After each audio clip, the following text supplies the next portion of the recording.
Hello student, कैसे हैं आप सब। एक बार पुनः शिव कोचिंग क्लासेस पर स्वागत है। उम्मीद करता हूं आप सब अच्छे होंगे, मस्त होंगे, बेहतर होंगे, आपकी पढ़ाई बेहतर चल रही है। बच्चों, यदि आप 11th क्लास में हैं तो इस चैनल को सब्सक्राइब कर लें, क्योंकि इस चैनल में 11th क्लास के लिए प्रॉपर रूप से वीडियोज अपलोड किए जाते हैं।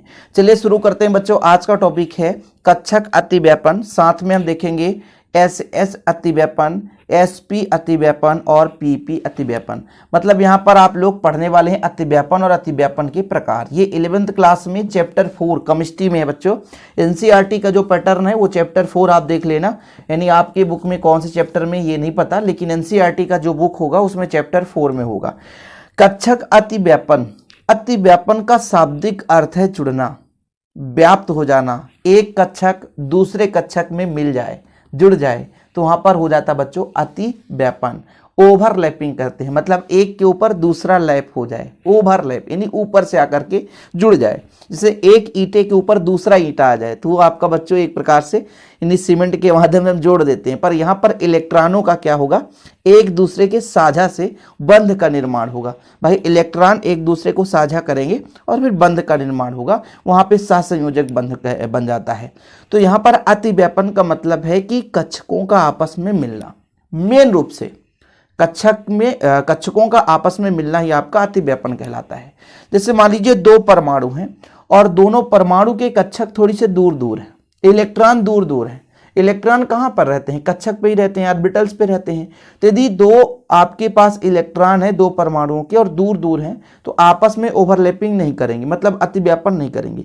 लेकिन जब वो इलेक्ट्रॉन पास पास में आते हैं, उनके कक्षक पास पास में आते हैं तो एक दूसरे से जुड़ जाते हैं। मतलब इलेक्ट्रॉन बच्चों दो कक्षक जुड़ता है, यानी इलेक्ट्रॉन एक दूसरे से क्या होता है कि एक ऑर्बिटल्स में दो इलेक्ट्रॉन रख सकते हैं, तो इलेक्ट्रॉनों की साझा से बंध बन जाता है। तो वहां पर कक्षकों का क्या हो जाता है, मिलाप हो जाता है। तो वहीं पे कहला जाता है क्या बच्चों, अतिव्यापन।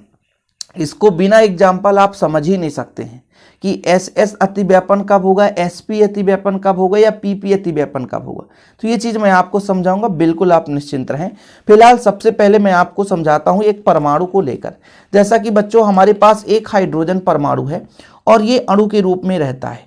ये H2 के रूप में, हाइड्रोजन परमाणु जब जुड़ता है तो H2 के रूप में अणु आपका H2 पाया जाता है, ठीक है, पाया जाता है, लेकिन He2 नहीं पाया जाता। इन दोनों का मैं जवाब भी इसी लेक्चर में दे दूंगा। कभी कभी एग्जाम में क्वेश्चन पूछ दिया जाता है H2 अणु क्यों बनता है जबकि He2 अणु नहीं बनता, क्यों? क्वेश्चन कैसे भी पूछा जा सकता है।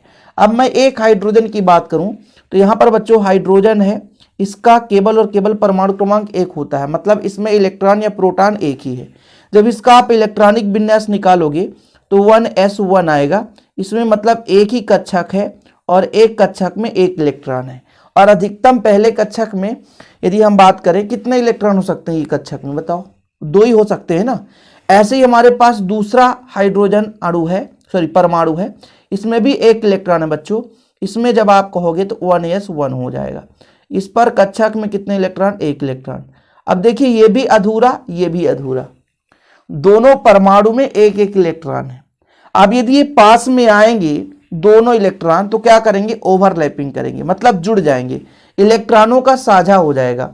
मतलब ये जो आपका हाइड्रोजन है, एक और हाइड्रोजन एक दूसरे को इलेक्ट्रॉन का साझा करेंगे।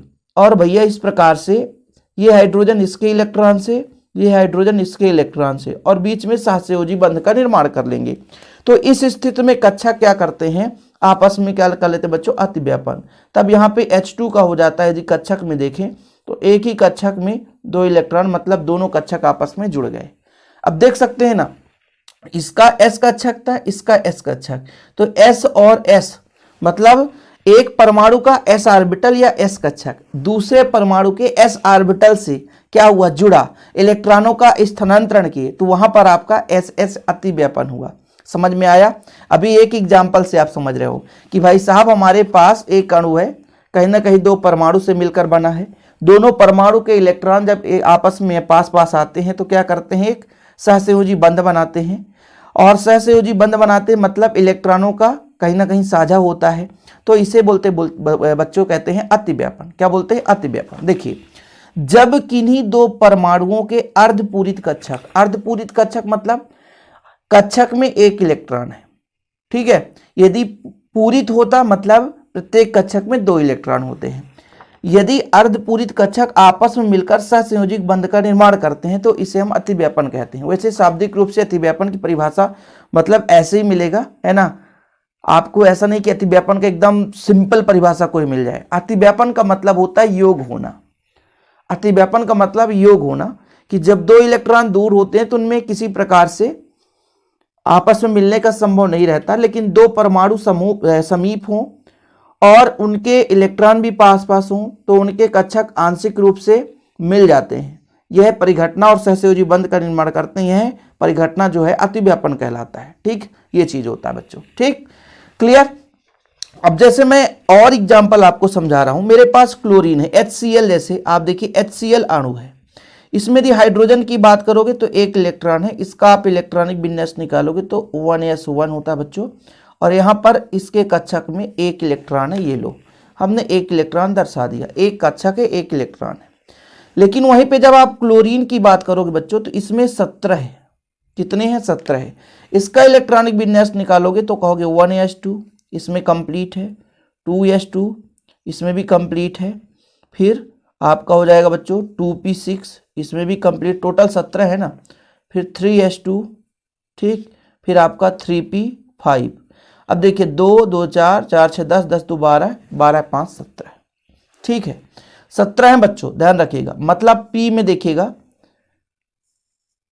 टोटल कक्षक की संख्या यदि बात की जाए तो कक्षक की संख्या टोटल कितनी होती है? 3। 1 2 3। इलेक्ट्रॉन कितने बच्चों? 5। तो 1 2 3 4 और 5। अब यहां पर आप देखो क्लोरीन का p वाला जो कक्षक है वो अर्धपूरित है और यहां पर हाइड्रोजन का s कक्षक जो है अर्धपूरित है। तो इसका s कक्षक और इसका p कक्षक यहां पर देखो आपस में मिलेंगे। ठीक है, तो यहां पर जो अतिव्यापन होगा बच्चों sp अतिव्यापन होगा। ठीक है, समझ रहे हो आप लोग कि भाई साहब हाइड्रोजन का s कक्षक और क्लोरीन का p कक्षक अर्धपूरित है और जब आपस में मिलेंगे तो यहां पर जब s कक्षक और p कक्षक मिलेंगे तो यहां पर अतिव्यापन जो होगा sp अतिव्यापन होगा। तो ये जो इलेक्ट्रॉन है यहां पर जाकर के इस प्रकार से समायोजित हो जाता है। समझ में आया बच्चों? यहां पर आप देखेंगे इसके प्रकार को। पहला नंबर देखो SS अतिव्यापन। जब एक परमाणु का s ऑर्बिटल मतलब s कक्षक दूसरे परमाणु के s ऑर्बिटल से इस प्रकार अतिव्यापन करता है कि उनके इलेक्ट्रॉनों का चक्रण विपरीत दिशा में हो तो इस प्रकार का अतिव्यापन SS अतिव्यापन कहलाता है।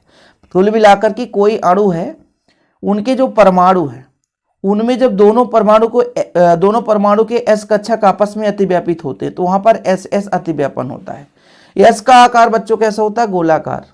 S का आकार गोलाकार। तो आपस में मिलेंगे तो इस प्रकार से SS अतिव्यापन होगा। ठीक है, आकार की बात की जाती है तो S का आकार गोलाकार होता है। P का आकार डमरूनुमा होता है।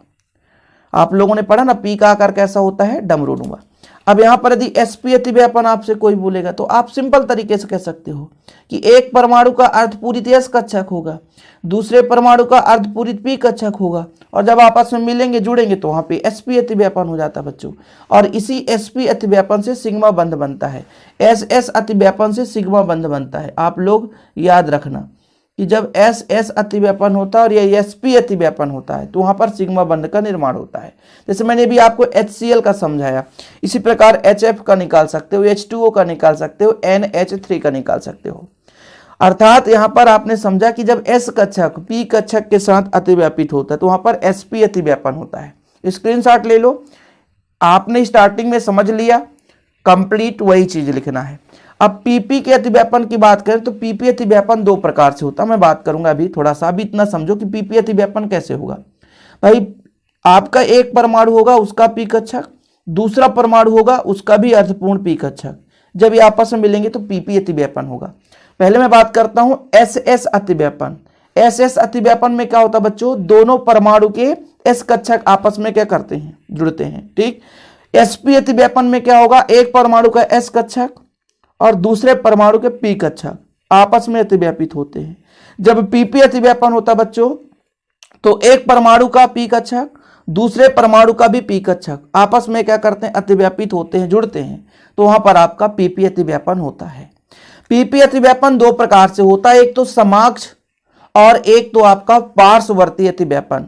जो समाक्ष अतिव्यापन होता है इसमें सिग्मा बंध का निर्माण होता है, और जब पार्श्ववर्ती अतिव्यापन होता है बच्चों वहां पे पाई बंध का निर्माण होता है।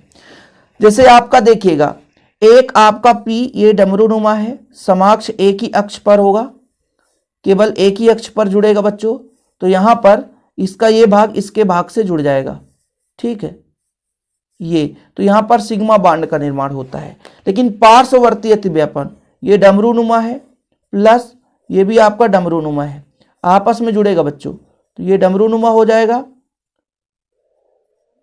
ये लो, तो यहां पर जो बंध बना वो पाई बंध का निर्माण होता है, ठीक है। तो पार्श्ववर्ती अतिव्यापन में पाई बंध का निर्माण होता है। देखिएगा, जब दो पी कक्षकों की पालियां एक ही अक्ष पर अपने शीर्ष द्वारा अतिव्यापित होते हैं तो इसे समाक्ष अतिव्यापन कहते हैं, और इसमें सिग्मा बंध का निर्माण होता है। ये देख सकते हैं आप लोग, अक्षीय अतिव्यापन।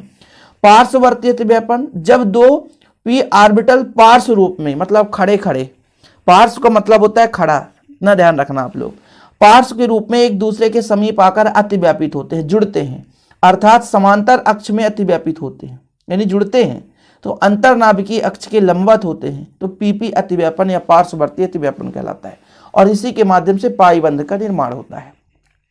तो अतिव्यापन का मतलब आपने समझा। अब जैसे मैंने आपको स्टार्टिंग में समझाया था कि भाई साहब He2 संभव नहीं है, क्यों He2 संभव नहीं है जबकि H2 संभव है। जब बच्चों हम He की बात करते हैं, दो इलेक्ट्रॉन 1s2, इसमें दोनों इलेक्ट्रॉन है कक्षक में, अर्धपूरी था ही नहीं है, अर्धपूरी था ही नहीं है भाई, आधा पूर्ण मतलब एक ही होना चाहिए, लेकिन इसमें पूर्ण है, तो फिर ये आपस में सहसंयोजी बंध बनाने की क्षमता ही नहीं रखते हैं। और जब सहसंयोजी बंध नहीं बनाएंगे बच्चों तो सिंपल है, आप लोग इतना समझ लो कि वहां पर अतिव्यापन नहीं होगा। मतलब आपका जो हीलियम परमाणु है इसमें दो इलेक्ट्रॉन है तो 1s2 होता है, इसके कक्षक में दो इलेक्ट्रॉन पूरा है, तो किसी अन्य कक्षक के साथ ये जुड़ नहीं सकता, अतिव्यापित नहीं हो सकता। और जब अतिव्यापित नहीं होता, जुड़ता नहीं बच्चों, तो मेरे कहने का मतलब यहाँ पे बंध बनाना संभव नहीं है। इसलिए हीलियम परमाणु He2 अणु के रूप में नहीं होता है, ठीक, कोई दिक्कत तो नहीं है।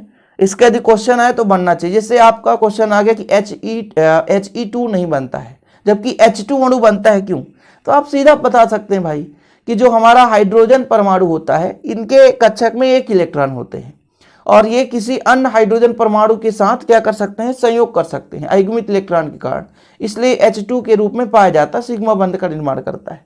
जबकि He2 में यदि हीलियम परमाणु की बात करें तो उसमें दो इलेक्ट्रॉन होते हैं इस कक्षक में, पूर्ण रूप से पूरित होता है, इस कारण से ये किसी अन्य परमाणु से क्या करता है बच्चों, एक प्रकार से अतिव्यापित नहीं हो पाता या संयोग नहीं कर सकता, सहसंयोजी बंध नहीं बना सकता। ओके, तो उम्मीद करता हूं कि आपको समझ में आ गया होगा। अतिव्यापन तो आप लोग समझ ही गए होंगे भाई, अतिव्यापन का मतलब जुड़ना, योग होना, दो कक्षक आपस में मिलते हैं, और इसी मिलावट से आगे आप संकरण पढ़ोगे, तो संकरण आपको क्लियर करा दूंगा, बिल्कुल आप निश्चिंत रहें।